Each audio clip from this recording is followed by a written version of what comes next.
A poor farmer saved a millionaire woman from an out-of-control SUV, and she fell in love with him.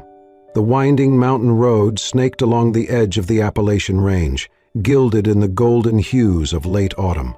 One side clung to towering cliffs of stone and pine, the other dropped into a breathtaking and deadly valley that stretched for miles, with no guardrails to stop a fatal slip. Clara Westwood gripped the leather steering wheel of her silver Range Rover, a Bluetooth earpiece in one ear and her eyes flitting between the curving road and the glowing GPS on the dashboard.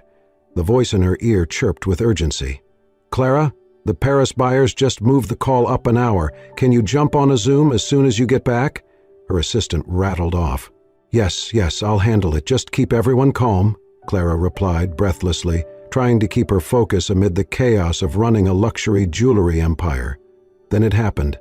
A flash of fur, a blur across the road. A deer darted from the forest, leaping into her path. Clara gasped, yanked the wheel left. Tires screamed. The SUV skidded, fishtailed violently, then began to slide sideways toward the edge. No, please, oh God!" she screamed, heart slamming in her chest. "Clara? What's happening? Clara?" Her assistant's voice shrieked from the earpiece, but she could no longer respond.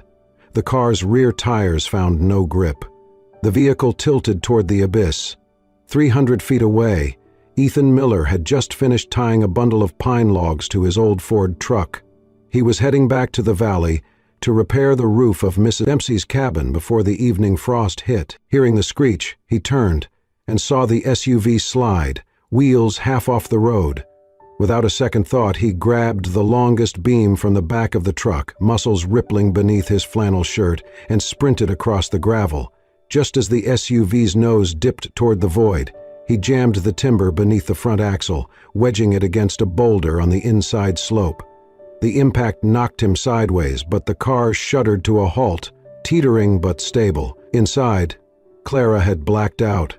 Her final image before darkness was a man's face, sun-warmed skin, steady hazel eyes under a cap of tousled brown hair, the deep calm in the storm of her panic. Ethan yanked open the door. Hey, can you hear me?" he said, kneeling beside her. He checked her pulse, examined her pupils, a shallow cut above her brow, a bruised shoulder, nothing broken. But she was out cold, her breaths quick, shallow. He looked at the horizon. The sun was dipping fast. The nearest hospital was hours away, and the roads up here would soon be treacherous in the dark. No time. He gently scooped her into his arms, carried her to his truck, and laid her on the passenger seat, bundling a blanket around her. Then he drove home. His cabin sat at the edge of a clearing, ringed by whispering pine. Smoke curled from the chimney. He carried her inside, past the creaky wooden porch, into a living room filled with hand-carved furniture and the scent of split cedar, resin, and distant earth. Ethan placed her on the old couch near the fireplace. He stoked the flames, added fresh logs. He brought a basin of warm water, dabbed her wound, set a steaming mug of peppermint tea on the table beside her. As the fire crackled and shadows danced, he adjusted the lamp's dimmer, lowering the light to a golden glow. He sat beside her for a moment, watching the tension in her face slowly ease, her breath becoming steadier. "You're safe here. No one will hurt you," he whispered, and stepped away to give her space. Outside, night blanketed the forest. Inside, the cabin hummed with quiet life. The pop of firewood, the creak of the roof beams, the distant cluck of hens settling in the coop. Ethan moved through it all with quiet grace, making her a soup with vegetables from his garden, keeping the house warm, the lights soft. As Clara lay unconscious, the rhythm of the house held her like a lullaby. Her lips twitched once, then her fingers curled lightly around the edge of the blanket, and for the first time in a long while, her dreams were quiet. The morning light filtered through the pine slats of the cabin, casting long golden bars across the wooden floor. Clara stirred beneath the thick wool blanket, blinking up at the unfamiliar ceiling. Her body ached, her shoulder throbbed, and her mouth was dry. She sat up slowly, the blanket slipping down, revealing the simple but tidy interior of the room. The scent of pine wood and smoke clung to everything. She wrinkled her nose. "This place smells like a lumber yard. she muttered under her breath. Her eyes darted to the rustic furniture, the fireplace still glowing with the last embers of last night's fire, and the absence of any modern convenience. With a jolt, she reached for her phone. The screen flickered to life. No bars, no signal, no Wi-Fi, no connection. She pressed redial. Nothing. Frustrated, she called out, "Hello? Is anyone here?" A few seconds later, the door creaked, and Ethan stepped in, wiping his hands on a towel. He was already dressed in jeans, boots, and a flannel shirt, his hair tousled from the wind. Clara snapped, "I need to call someone. My people are looking for me." Ethan's tone was calm, unshaken. "No signal here, but the doctor's coming in a few hours. He can take you into town if you want." She exhaled sharply, feeling the panic crawl up her spine. Her world, meetings, interviews, orders, production lines, felt galaxies away from this wooden box in the woods. "Great," she muttered. "Just perfect." Breakfast was already set out on the table. Freshly baked bread, scrambled eggs, a jar of apple preserves, and a pitcher of what looked like homemade apple juice. Clara eyed it with suspicion. "I usually start my day with an oat milk latte and a green smoothie," she said, mostly to herself. But the hunger clawed at her stomach, and the scent of the warm bread proved stronger than her pride. She picked at it, chewing quietly. Ethan said nothing. He simply pulled a chair beside her and carefully folded a soft towel behind her back as a cushion. She was taken aback, unsure how to respond. "I'm not an invalid," she said stiffly. "I know," he replied gently, "but your shoulder's bruised." The silence afterward was not awkward, just different. Ethan stood and headed outside with a wooden crate, leaving Clara to herself. She wandered to the front door and slowly pushed it open. The outside was bathed in golden light, and a breeze carried the sharp scent of pine and earth. Chickens clucked in the distance, and from the shed behind the cabin, the rhythmic tap of tools began. She followed the sound. Ethan was working in a small open-air shed, chiseling a piece of timber. He moved with a slow, methodical grace, each movement intentional, his eyes focused but peaceful. Clara leaned against the doorframe, her arms crossed, watching. "You do this every day?" she asked. Ethan glanced up with a small smile. "Most days. The wind tries to tear roofs off up here if you let it. Got to keep everything in shape." She tilted her head, watching the way he measured, cut, and sanded with such precision. "How do you know where to cut?" she asked, unable to hide the curiosity in her voice. He paused, ran a hand down the grain of the wood. "You listen. Wood speaks if you let it." Clara blinked, the simplicity and beauty of the answer catching her off guard. There was something almost poetic in his words, in the way his fingers moved with such care, not force. For the first time since she'd arrived, the knot in her chest loosened. She sat down on the steps outside the shed, watching as the sun dipped lower in the sky, painting the trees in hues of copper and fire. The scent of sawdust mingled with the evening air. The sound of the chisel against wood was steady, calming, like a heartbeat outside her own. And in that quiet moment, she found herself not wanting to look at her phone, not needing noise, just watching the man with sawdust in his hair and calluses on his hands, carving something beautiful from silence. The rain had started some time before dawn, soft at first, then steadily turning into a relentless downpour that beat against the tin roof of the cabin. Clara stirred beneath the blanket, groggy and disoriented, until the sound of the front door opening pulled her fully awake. Ethan's voice followed. "Doctor's here." A few minutes later, an older man in a heavy raincoat stepped into the warm glow of the cabin, carrying a worn medical bag. He was kind, efficient, and after a quick examination, he assured Clara that nothing was broken, just a few bruises and a mild case of shock. Clara listened half-heartedly until she heard the real blow. "The road's gone," the doctor said as he packed up. "Landslide about 2 miles down, no way out until they clear it.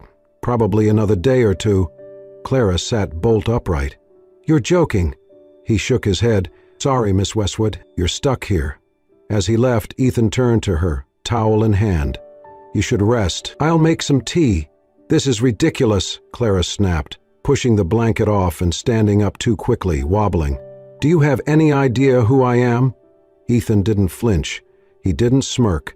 He just looked at her with that same quiet calm.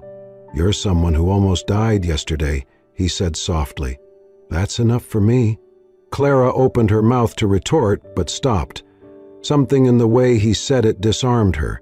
She sat back down, frustrated, but not with him, with herself, with the world, with the absurdity of being cut off from everything familiar. Hours passed in an odd rhythm. The rain kept falling, steady and gray. Clara sat curled on the armchair near the window, sipping the peppermint tea Ethan had made. It was surprisingly good. Across the room, Ethan worked at a wooden table, carving with gentle focus.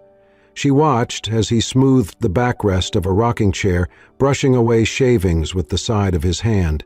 His brows furrowed slightly when he concentrated, and his hands, large, calloused, moved with a grace that defied their ruggedness. "Who's that for?" she finally asked. Ethan didn't look up. "Mrs. Caldwell lives half a mile up the trail. Her old chair broke last winter. You're making her a new one?" "Promised her I would." Clara hugged the mug close. "You do this a lot?" "Woodwork," he said, pausing to glance at her. "It's what I know. It's honest work. Keeps the hands busy and the mind quieter." She smiled faintly, something soft blooming in her chest. It had been a long time since she'd seen someone do something just because they cared. Not for a paycheck, not for recognition, just because. Later, as she padded across the cabin barefoot, she paused to find a neatly folded pair of thick woolen socks sitting on the stool beside her bag. A little tag was attached to the top with uneven handwriting. "They're warm and soft, like good company." Clara stared at it for a long moment. She pulled the socks on, her cold toes sinking into the plush warmth, and something in her heart gave way. That night, as Ethan stirred stew in a cast-iron pot, Clara found herself telling him about her mother, about the way her mother used to work at a tiny bench in the back of their store in Chicago, bent over silver and gemstones, hands always covered in fine dust. "She had this calm about her," Clara said, eyes distant. She didn't say much, but when she held something she was making, you could feel the care in every touch. Ethan stirred the pot, nodding. "Sounds like a good woman." "She was," Clara whispered. "She taught me everything I know about design, but somewhere along the way I got lost in brands and deadlines and press releases." Ethan served dinner, simple vegetable stew with biscuits, and they ate in quiet companionship. The storm outside softened to a whisper. As he cleaned the bowls, he said, "Wood is like a story. You carve, it reveals." Clara laughed for the first time since the accident. "I've been designing jewelry for 15 years, but I forgot how to feel beauty. I only saw output, results." He didn't answer, just offered a slow smile. Later, curled beneath the woolen blanket, Clara stared at the ceiling, the scent of pine and smoke lulling her deeper into comfort. Outside, the rain had finally stopped. Inside, it was warm, still, and safe. And for the first time in years, she fell asleep without thinking about the next morning's meeting. The next morning greeted Clara with golden sunlight pouring through the wooden window panes, casting warm stripes across the hand-woven quilt wrapped around her. The chirping of birds filtered through the tall pines, blending with the soft rustle of leaves and the distant crow of a rooster. For a moment, she lay still, disoriented by the lack of alarms, emails, and traffic. There were no glass walls or conference calls waiting, just the scent of wood smoke and the rhythmic crackle from the stove downstairs. She slipped out of bed and padded barefoot to the small porch, wearing one of Ethan's flannel shirts that hung loosely on her frame. The floorboards creaked under her steps as she stepped into the morning air. Before her, the world stretched out in serene simplicity. Rolling green hills, a modest garden plot, and beyond it, Ethan, kneeling in the dirt, pulling weeds with calm precision. Clara stood watching him for a few moments, arms wrapped around herself. Then, almost shyly, she walked down the steps and across the dewy grass. "I can help," she said, surprising herself as much as him. Ethan looked up with a soft smile, wiping his hands on a rag. "You sure? These plants can be a little judgy." She laughed and crouched beside him. The soil was cool and damp between her fingers. She helped him pluck weeds and gently turn the earth, the smell of mint and basil rising in waves. There were no instructions, no rush, just the two of them, working in rhythm. At one point, she reached for a spade and winced as a thorn caught her finger, drawing a thin line of blood. Ethan's hands were immediately there. He pulled a folded cloth from his back pocket and wrapped her finger with quiet care. There. Now you're officially a farmer. Clara looked at him for a long moment. His hands were rough, warm, sure. You live like this every day? I live, he said simply, tying the cloth snugly. Do you? His words pierced her more than she let on. Later, after lunch, fresh eggs, warm bread, apple slices, they walked to his wood shop nestled beneath a towering pine. It smelled of cedar and sawdust. Light spilled across the workbench, illuminating a half-finished rocking horse. I thought you might like to try something different, Ethan said, handing her a chisel. Clara hesitated, staring at the block of wood in front of her. I work with diamonds and platinum, she murmured. Everything I make is worth more than this whole barn, he chuckled. Design is design, but this teaches you patience, humility. He showed her how to hold the tool, how to find the grain and follow it instead of forcing it. When their hands touched, once, twice, neither said a word, but the connection lingered. As the sun began to fall behind the hills, Ethan placed a tiny carved leaf in her palm. It was simple, smooth, with soft grooves running down its center. For your sketchbook, he said. Clara stared at the little piece of wood. Her throat tightened. I just function, she said. I wake up, I perform, I sell an image. I forgot what it means to just be. Ethan didn't try to fix it. He just held her gaze and said, You weren't made to just function. You were made to shine. She clutched the wooden leaf to her chest. For the first time in years, someone saw through the layers she built around herself. Not the brand, not the curated perfection, just Clara. That night, as the wind whispered through the trees and the fire glowed softly in the hearth, Clara curled under a quilt, the carved leaf still in her hand. She wasn't whole yet, but she felt something real stirring inside her, and when sleep came, it was deep and dreamless. The third morning arrived, draped in fog. A low hum echoed across the quiet meadow as a black rescue helicopter descended into the clearing behind Ethan's wooden house. The spinning blades stirred the pine-scented air and rattled the tin roof. Inside, Clara zipped up her suitcase with trembling hands. The warmth of the cabin still lingered on her skin, clinging like smoke from the hearth. Her eyes swept across the room one last time, soaking in every inch, the worn table, the rocking chair by the fireplace, the stack of carved wooden toys in the corner. She reached into her coat pocket, then the dresser, then the bathroom counter. Her fingers trembled. My necklace, she whispered. Panic edged into her voice. She dropped to her knees, searching the floor beneath the bed, the space behind the nightstand. It was here. I had it when I came. From the open doorway, the rescue pilot checked his watch. We need to go, Ms. Westwood. Weather shifting fast. Another hour and it may not be safe to lift. Clara looked up, eyes wide. It's a daisy pendant. My mother gave it to me before she died. It's all I have of her. The pilot hesitated. We do not have time for a full search. I'm sorry. Ethan stepped inside, a soft frown on his brow. I'll find it, he said gently. If it's here, I'll find it and send it. Clara met his gaze, something raw tightening in her chest. Thank you, she said, voice tight, for everything. She walked past him, her suitcase bumping down the steps, and climbed into the helicopter. As they lifted off, Clara stared out the window. Below, the cabin grew smaller and smaller, the roof like a matchbox in a forest of giants. Ethan stood motionless in the clearing, one hand raised, the other clenched by his side. He did not chase, he did not call out, but somehow his stillness said everything. The ride back to the city blurred past her. Skyscrapers swallowed the sky, horns blared, phones rang, her name flooded inboxes. Designs delayed, contracts pending, VIP clients waiting. She walked into her downtown studio, flanked by glass and chrome, but the walls pressed in now. The silence of the forest echoed louder than all the buzzing chatter. Everything moved fast, too fast. She answered emails, reviewed sketches, approved samples. But every task felt hollow.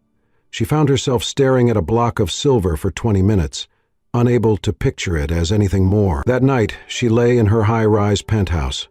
The bed was too big, the silence too sharp. Her hand instinctively reached for the necklace at her collarbone and met only bare skin. 2 mornings later, her assistant handed her a package with no return address. It was small, pine-scented, and tied with a strip of hand-woven twine. Clara took it into her office, hands trembling slightly. Inside was a wooden box, carved with intricate leaves and a single word burned into the lid. Mara. Her breath caught. Her fingers hovered over the latch before lifting it. Inside, nestled in soft linen, was her mother's daisy pendant, shining, whole, untouched. She covered her mouth, tears slipping free. But it was not just the return of the necklace. It was the box itself, the detail in the carving, the warmth of the wood, the time and care it had taken to shape something so simple and so meaningful. Clara whispered through her tears, "He saw me, even when I forgot myself." She pressed the box to her chest, eyes closing, and for the first time since she'd left the cabin, she made a decision that did not involve anyone else's expectations. She would go back. 2 weeks later, Clara Westwood left a high-profitable meeting halfway through a heated debate about the spring jewelry line, ignoring the stunned expressions of her executive team. She walked out without her designer heels, without her makeup artist, without her assistant, just her keys in one hand and a wooden box cradled in the other. The sun was setting behind her penthouse skyline as she drove east, the mountains rising slowly in the distance. Her Range Rover climbed the winding path she now remembered with a vivid ache, the tires crunching gravel as the last of the signal bars disappeared from her phone screen. She welcomed the silence. She wore a soft, cream-colored sweater, jeans, and hiking boots. Her golden hair was swept into a loose bun, and her eyes, tired but bright, stared ahead. The wooden box rested on the passenger's seat, lid slightly ajar, revealing the daisy pendant nestled inside. As the cabin came into view, half hidden in the embrace of pines, her heart began to pound. The porch light glowed faintly in the dusk. Smoke curled from the chimney. She stepped out, boots touching the same earth she had walked barefoot days ago. The air smelled of pine and promise. Ethan was there, standing by a stack of chopped wood, axe resting by his side. He saw her and didn't move for a second. Then he smiled, not surprised, not shocked, just quietly, deeply glad. "I think," Clara began, her voice almost cracking, "I left something behind." Ethan nodded, walking slowly toward her. "I knew you'd come back." There was no dramatic embrace, no swelling music, just 2 people standing close, eyes speaking where words weren't needed. He led her inside. The house smelled just as she remembered. Wood smoke, aged pine, and the faintest scent of apples. Nothing had changed, except the way she saw it now. This wasn't a place of inconvenience. It was refuge. They sat by the fireplace. Neither said much. The crackling fire filled the space with warmth. After a while, Ethan got up and disappeared into the back room. When he returned, he held a small bouquet in his calloused hand. Wild daisies, lavender, and rosemary. Clara gasped softly. "I picked them from the garden you helped plant," Ethan said, holding it out to her. "You see? We plant something with care. Someday it blooms." Clara took the bouquet slowly, pressing it to her face, inhaling the soft, wild scent. "You kept it alive. So did you." They sat again, and her hand reached for his, fingers brushing against his palm before curling around it. "Thank you," she whispered, eyes glistening. "Thank you for seeing me. Not my brand, not my image, just me." Ethan looked at her, his eyes warm and steady. Always. The fire snapped gently. Outside, the wind stirred the trees. In here, nothing needed to be fixed. Nothing needed to be built. What existed was real. That night, Clara lay beneath the thick quilt in the bedroom, with windows open to the stars. The cool mountain breeze drifted in. carrying the scent of pine. She held the wooden box to her chest, her mother's necklace safely inside. She slept deeply, for the first time in months. No dreams, no meetings, no expectations, just peace. Clara turned down every interview request that flooded her inbox. Morning shows, fashion magazines, lifestyle features, all offering exclusive deals to hear her story about the accident and the mysterious man who saved her life. She declined them all. Instead, she drafted a short email to her company's board. Taking a 3-month sabbatical, please redirect all creative queries to Jenna. I'll be offline. And just like that, she stayed. It wasn't easy at first. Clara Westwood, once known for her impeccable designs and structured days, now woke to the crowing of roosters instead of a city alarm. The air smelled of wood smoke and damp earth. The floor creaked beneath her every step. The mornings were cold, the nights colder, but something in her heart began to thaw. She and Ethan fell into a rhythm, slow but purposeful. Clara learned to bake bread, not from a recipe, but from touch and instinct. She chopped vegetables with clumsy fingers that slowly grew confident. She planted herbs in the backyard and smiled the first time a green sprout broke through the soil. She lit oil lamps instead of flicking switches. She began to walk barefoot on the cool wooden porch, just because it felt good. Ethan, patient and unhurried, taught her how to use woodworking tools, not as a master would, but as a friend. Clara carved her first piece, a small, uneven fox with crooked ears. Ethan clapped anyway. She laughed so hard she cried.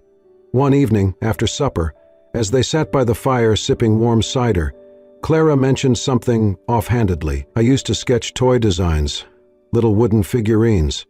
I never did anything with them. They were just for me. Ethan looked up. Why not bring them to life? What do you mean? We could make them, for kids. Some here never had a real toy. That was how Open Pine was born. Within a few weeks, the barn beside Ethan's house was transformed into a workshop. They sanded benches, arranged tools, set up shelves. Clara painted the windows white. Ethan carved a wooden sign and nailed it above the door. It read, "Where real things begin." Children from the local community started coming on weekends. Some were shy at first, unsure of this elegant woman with gold hair and soft hands. But Clara knelt beside them, guided their fingers with gentleness, and slowly they trusted her. Together they made spinning tops, animal figurines, tiny cars. Clara designed, Ethan helped build. The children laughed and called it the magic woodshop.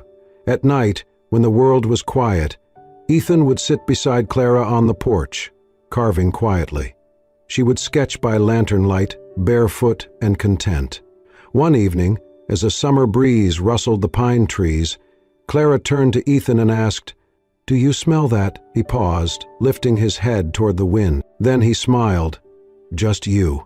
She blushed, leaning her head on his shoulder. Weeks passed. The stars above seemed brighter than ever. Then, on a warm July evening, with lanterns swaying gently in the wind and the scent of rosemary in the air, Ethan stepped out onto the porch with something behind his back. Clara was seated in her usual chair, sipping tea, her hair loosely tied. She looked up and tilted her head. "What are you hiding?" Ethan grinned, stepping closer. He got down on one knee. From behind his back, he brought out a small wooden box. Not ornate, not polished, just honest pine carved with care. He opened it. Inside was a ring, simple silver, with a single tiny daisy carved into the band. The same daisy her mother used to sketch, the same flower on the necklace Ethan had returned. Clara gasped, hands flying to her mouth. Ethan looked into her eyes. "Will you be my wood?" he asked, voice low, warm and trembling just slightly. Clara let out a shaky laugh through tears. "That is the strangest, most perfect thing anyone's ever said to me." And then, through tears, she whispered, "Yes." The wind carried their laughter into the trees. 1 year later, Clara stood in the heart of a sun-dappled clearing, wearing a smudged apron and holding a carving tool in one hand. Around her, 6 children leaned over wooden planks, trying to etch their initials into the soft grain. She guided them patiently, her laughter ringing like wind chimes as she wiped sawdust from one girl's cheek. Ethan was nearby, balanced on a ladder, adjusting the small tarp roof that covered a makeshift reading nook filled with second-hand books and colorful pillows. The old cabin, once quiet and weather-worn, now thrived. A wildflower garden hugged its base, a wooden swing swayed under the pine trees, a play area made from logs and ropes echoed with children's laughter. A little boy with shaggy brown hair tugged at Clara's apron. "Who's the man with the beard?" he asked, pointing toward Ethan. Clara looked up, a soft smile tugging at her lips. "That's Ethan," she said gently. "The man who saw me when I couldn't see myself." Later that week, on a golden autumn afternoon, Clara and Ethan were married. There was no orchestra, no crystal chandeliers, no designer gowns. Just the scent of pine, a clearing in the woods, and the gentle rustle of dry leaves underfoot. The children tossed handfuls of golden leaves into the air as Clara walked down the natural aisle, barefoot in a soft white knit dress. Her bouquet was a cluster of wildflowers Ethan had gathered that morning: daisies, lavender, and clover. Her hair was loose, caught only with a single wooden pin Ethan had carved himself. Their guests were neighbors, children, and a few close friends who had visited the workshop and never stopped coming back. Clara's father, once distant, now stood by her side, his eyes misty. He handed her a small wooden box before the ceremony. Inside was the daisy necklace Ethan had once returned. She wore it with pride.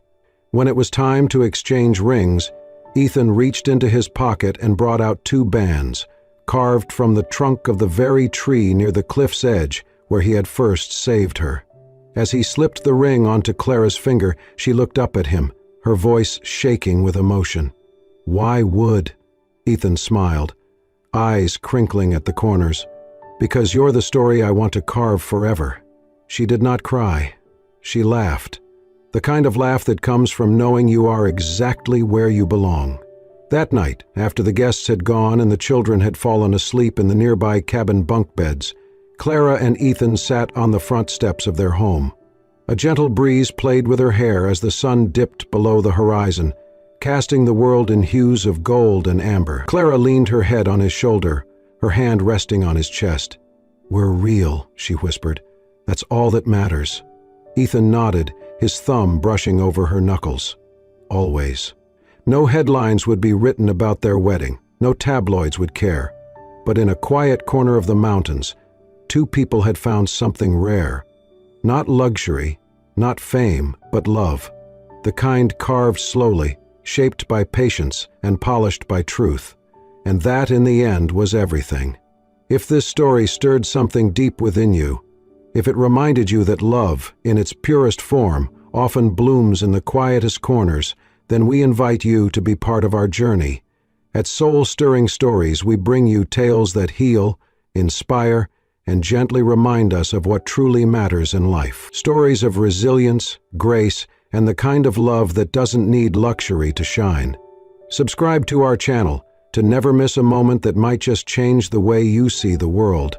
And remember, sometimes the most beautiful stories are the ones carved slowly, with patience and heart.